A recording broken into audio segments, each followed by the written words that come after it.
नमस्कार मित्रांनो, आज आम्ही मैत्रिणीसोबत चाललेली आहे मी. सांगते कुठे. बघा, मी ओ इलेक्ट्रामध्ये बसली आणि लगेच ट्रॅफिक लागला. नागपूरला हे हाल होतातच, कारण मेट्रोचं काम सुरू असल्या कारणाने. तर जसं पुढे बघितलं तर ट्रॅफिक निघलेली होती आणि आम्ही चाललेलो एका स्पेशल ठिकाणी. सगळ्यांसाठी स्पेशल असायलाच पाहिजे. तर चला.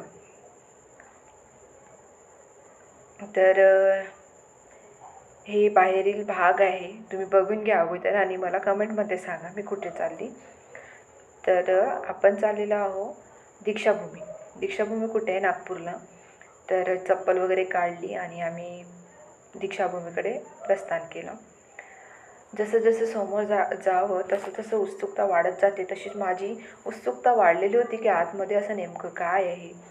तर मला एवढं तर माहिती होतं की हे एक पोकळ स्तूप आहे आणि आतमध्ये गेल्यानंतर बघू आपण कसं काय आहे. तर माझ्यासोबत तुम्ही पण चला.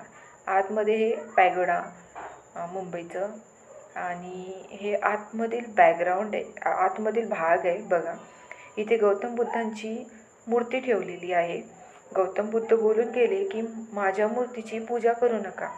तर तिथे हे घडतच नाही. फक्त मूर्ती आहे पण पूजाही होत नाही. पण पुढच्या येणाऱ्या पिढीला त्यांच्याबद्दल माहिती व्हावी त्याकरिता ती मूर्ती ठेवलेली आहे.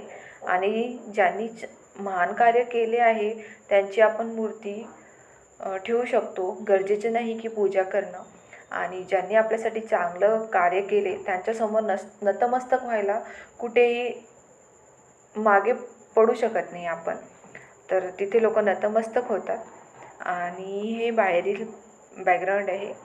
तुम्ही बघा किती छान अशी हवा सुरू आहे तिथे.